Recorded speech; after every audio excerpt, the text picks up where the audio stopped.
Hi friends, welcome back to Sri Krishna home. இன்றைக்கி நம்ம recipe என்னென்னு பார்த்தீங்கன்னா, பொட்டேட்டோ பேட்டிஸ் யூஸ் பண்ணி டார்ட்டிலா ரேப் எப்படி பண்ணுறதுன்னு பார்க்க போகிறோம். அது மட்டும் இல்லாமல் இப்போ ரொம்பவே ட்ரெண்டிங்கில் இருக்க டார்ட்டிலா ரேப் ஹேக் கூட பார்க்க போகிறோம். ஸோ வீடியோ ஸ்கிப் பண்ணாமல் ஃபுல்லாக பாருங்கள். வீடியோக்குள்ளே போகிறதுக்கு முன்னாடி நீங்கள் இது வரைக்கும் ஸ்ரீ கிருஷ்ணா ஹோம் சேனலை சப்ஸ்கிரைப் பண்ணலை அப்படின்னா மறக்காமல் சப்ஸ்கிரைப் பண்ணிக்கோங்க. இப்போ நம்மளுடைய டார்ட்டிலா ரேப் பண்ணுறதுக்கு தேவையான பொருட்கள் என்ன, அது எப்படி பண்ணுறதுன்னு இந்த வீடியோவில் பார்க்கலாம்.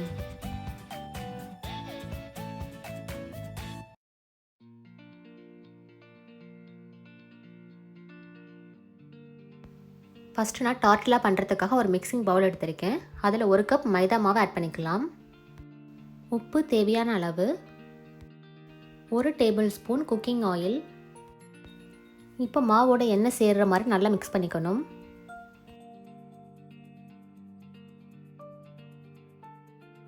நல்லா மிக்ஸ் பண்ணதுக்கப்புறமா இதில் நம்ம 2 டேபிள் ஸ்பூன் தயிர் ஆட் பண்ணிக்கலாம். தயிர் ஆட் பண்ணதுக்கப்புறமா திரும்பவும் நல்லா மிக்ஸ் பண்ணிக்கணும்.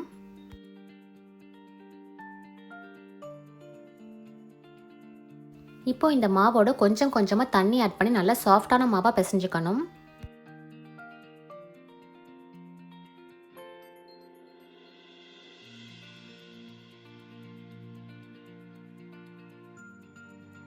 மாவு ரெடி ஆகிடுச்சு. இப்போ இந்த மாவு மேலே கொஞ்சமாக ஆயில் அப்ளை பண்ணிவிட்டு காற்று போகாத மாதிரி இந்த மாவை க்ளோஸ் பண்ணி 30 நிமிஷம் தனியாக எடுத்து வச்சிடணும். நெக்ஸ்ட் நம்மளுடைய உருளைக்கிழங்கு பேட்டிஸ் பண்ணுறதுக்காக ஒரு மிக்சிங் பவுல் எடுத்திருக்கேன். அதில் நம்ம வேக வச்சு எடுத்த உருளைக்கிழங்கு எல்லாத்தையுமே ஆட் பண்ணிக்கலாம். உருளைக்கிழங்கு ஆட் பண்ணதுக்கப்புறமா ஸ்மாஷரை யூஸ் பண்ணி நல்லா மசிச்சு விட்டுக்கணும்.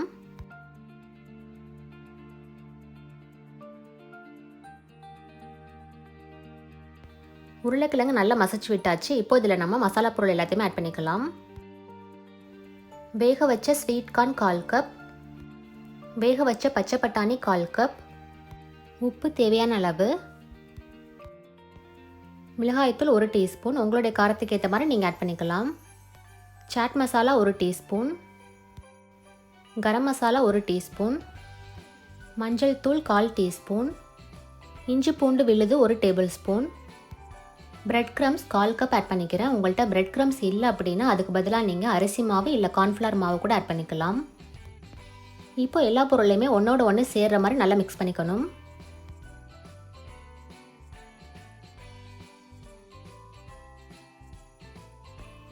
எல்லாமே ஓரளவுக்கு கொஞ்சம் மிக்ஸ் ஆகிடுச்சு. இப்போ இதில் நம்ம எடுத்து வச்சுருந்த கொத்தமல்லி ஆட் பண்ணிக்கலாம். கொத்தமல்லி ஆட் பண்ணதுக்கப்புறமா கையை யூஸ் பண்ணி மாவு பதம் வர மாதிரி நல்லா பிசைஞ்சுக்கணும்.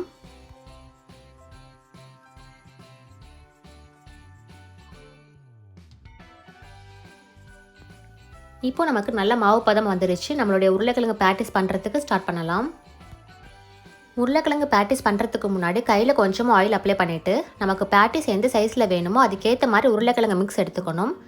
உருளைக்கிழங்கு மிக்ஸ் எடுத்ததுக்கப்புறமா கையில் வச்சு நல்லா ஃப்ளாட்டாக தட்டிக்கணும். இப்போ நம்ம எடுத்த உருளைக்கிழங்கு மிக்ஸில் பேட்டிஸ் ரெடி பண்ணியாச்சு. இதே மாதிரி மீதம் இருக்க மாவுலையும் பேட்டிஸ் ரெடி பண்ணிக்கலாம்.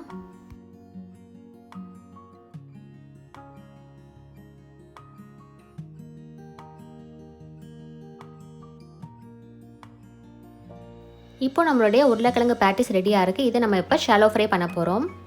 ஸ்டவ் ஆன் பண்ணிவிட்டு ஒரு பேன் எடுத்திருக்கேன். பேன் கொஞ்சம் ஹீட் ஆனதுக்கப்புறமா அதில் நான் 2 டேபிள் ஸ்பூன் ஆயில் ஆட் பண்ணிக்கிறேன். ஆயில் கொஞ்சம் ஹீட் ஆனதுக்கப்புறமா நம்ம ரெடி பண்ணி வச்சுருந்த உருளைக்கிழங்கு பேட்டிஸை பேனில் ஆட் பண்ணிக்கலாம். பேனில் ஆட் பண்ணதுக்கப்புறமா இந்த பேட்டிஸை நம்ம மீடியம் டு லோ ஃப்ளேமில் 2 சைடுமே கோல்டன் ப்ரௌன் வர வரைக்கும் நம்ம ஃப்ரை பண்ணிக்கணும். ஒரு சைடு கொஞ்சம் கலர் சேஞ்ச் ஆனதுக்கப்புறமா நம்ம திருப்பி விட்டு 2 சைடுமே நல்லா ஃப்ரை பண்ணிக்கணும்.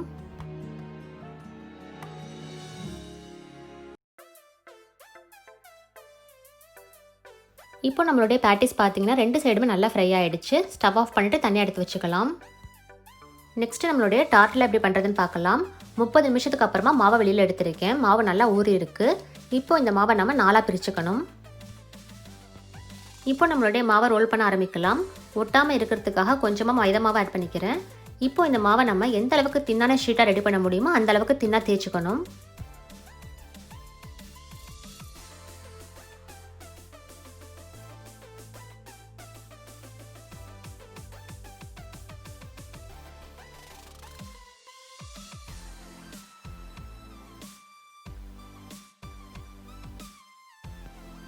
இப்போ நம்மளுடைய மாவை ரோல் பண்ணியாச்சு. இந்த அளவுக்கு தின்னா ரோல் பண்ணிக்கணும். மைதா மாவுங்கிறனால ஈஸியாக ரோல் பண்ண முடியும். உங்களால் முடிஞ்ச அளவுக்கு தின்னா ரோல் பண்ணிக்கணும். இதே மாதிரி நம்ம மீதம் இருக்க மாவையும் நல்லா ரோல் பண்ணி தின்னான ஷீட்டாக ரெடி பண்ணிக்கணும்.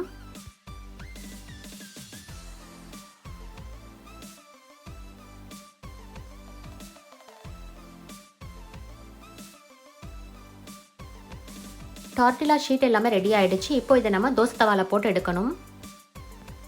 ஸ்டவ் ஆன் பண்ணிவிட்டு தோசை தவாவை ஹீட் பண்ணிக்கணும். தவா நல்லா ஹீட் ஆனதுக்கப்புறமா நம்ம ரோல் பண்ணி வச்சுருந்த டார்ட்டிலா ஷீட் ஆட் பண்ணிக்கணும். ஆயில் எதுவும் ஆட் பண்ணக்கூடாது. இப்போது இந்த ஷீட்டை நம்ம 2 சைடுமே 30 செகண்ட்ஸ் நல்லா குக் பண்ணிக்கணும்.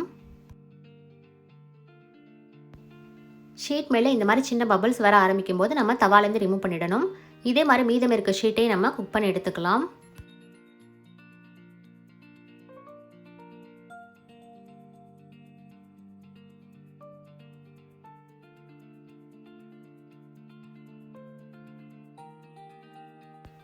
இப்போ நம்மளுடைய டார்ட்டிலா ஷீட் எல்லாமே ரெடி ஆகிடுச்சு. ஸ்டஃபிங் எப்படி வைக்கிறதுன்னு பார்க்கலாம். ஸ்டஃபிங்க்கு நமக்கு விருப்பமான வெஜிடபிள்ஸ் நம்ம ஆட் பண்ணிக்கலாம். இன்றைக்கி நான் என்ன எடுத்திருக்கேன்னு பார்த்தீங்கன்னா குடமிளகாய், வெங்காயம், தக்காளி, வெள்ளரிக்காய், லெட்டஸ், அப்புறம் மேயனஸ் எடுத்திருக்கேன். துருவின சீஸ் 1/4 கப் எடுத்திருக்கேன். நம்மளுடைய உருளைக்கிழங்கு பேட்டிஸும் ரெடியாக இருக்குது. இப்போ நம்மளுடைய டார்ட்டிலாவில் எப்படி ஸ்டஃபிங் வைக்கிறது, அதை எப்படி ரேப் பண்ணுறதுன்னு பார்க்கலாம்.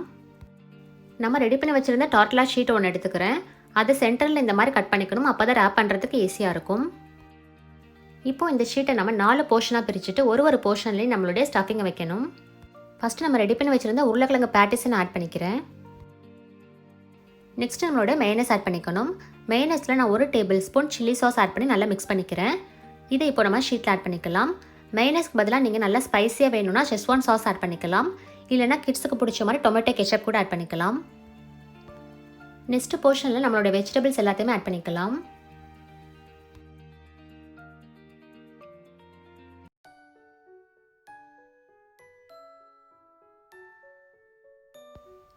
வெஜிடபிள்ஸ் எல்லாமே ஆட் பண்ணதுக்கப்புறமா நெக்ஸ்ட் போர்ஷனில் துருவின சீஸ் ஆட் பண்ணிக்கலாம். நம்மளுடைய டார்ட்டிலா ஷீட்டில் ஸ்டஃபிங் எல்லாமே ஆட் பண்ணியாச்சு. இப்போ இந்த டார்ட்டிலா ஷீட்டை எப்படி ரேப் பண்ணுறதுன்னு பார்க்கலாம். நான் எப்படி ரேப் பண்ணுறேனோ அதே ப்ரொசீஜரை ஃபாலோ பண்ணுங்கள். உருளைக்கிழங்கு பேட்டிஸ் வச்சுருக்க போர்ஷன்லேருந்து நான் ஸ்டார்ட் பண்ணுறேன். அப்படியே நம்ம ரைட் சைடு ரேப் பண்ணிகிட்டே வந்தோம் அப்படின்னா சீஸ் வச்சுருக்க போர்ஷனில் நமக்கு எண்ட் ஆகும். அவ்வளோதான். இப்போ நம்மளுடைய டார்ட்டிலாவை நம்ம ரொம்பவே ஈஸியாக ரேப் பண்ணியாச்சு. ஸ்டஃபிங் எல்லாமே பாருங்கள் கரெக்டாக ரேப் ஆகி 4 லேயராக இருக்குது. இதே மாதிரி மீதம் இருக்க டார்ட்டிலாவே நம்ம ரேப் பண்ணிக்கலாம்.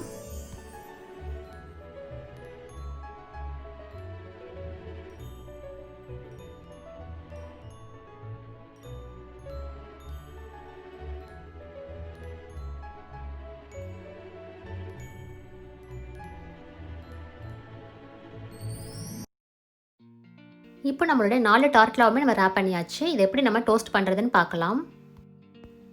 டார்ட்டிலா ரேப்பை வந்து டோஸ்ட் பண்ணுறதுக்கு சாண்ட்விச் மேக்கர் யூஸ் பண்ணிக்கலாம். இல்லைன்னா ஸ்டவ் ஆன் பண்ணிவிட்டு இந்த மாதிரி ஒரு பேனை ஹீட் பண்ணிக்கணும். பேன் நல்லா ஹீட் ஆனதுக்கப்புறமா நம்மளுடைய டார்ட்டிலா ரேப்பை வந்து பேனில் ப்ளேஸ் பண்ணிக்கணும். மேலே லைட்டாக ப்ரெஸ் பண்ணி விட்டுட்டு 2 சைடுமே கோல்டன் ப்ரௌன் வர வரைக்கும் நல்லா டோஸ்ட் பண்ணிக்கணும்.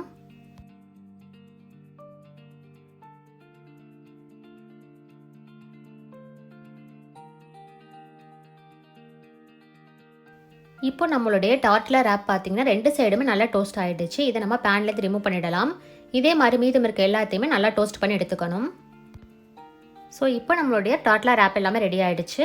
ரொம்ப சுலபமான முறையில் வீட்டிலே பண்ணியாச்சு. கண்டிப்பாக நீங்களும் ட்ரை பண்ணி பாருங்கள். ரொம்ப சூப்பராக இருக்கும். ட்ரை பண்ணி பார்த்துட்டு எப்படி இருந்துச்சுன்னு என்னோட ஷேர் பண்ணிக்கோங்க. இந்த வீடியோ உங்களுக்கு பிடிச்சிருந்தா லைக் பண்ணுங்கள். உங்களுடைய ஃப்ரெண்ட்ஸ் அண்ட் ஃபேமிலிக்கு ஷேர் பண்ணுங்கள். இது வரைக்கும் ஸ்ரீ கிருஷ்ணா ஹோம் சேனலை நீங்கள் சப்ஸ்கிரைப் பண்ணலை அப்படின்னா மறக்காமல் சப்ஸ்கிரைப் பண்ணிக்கோங்க.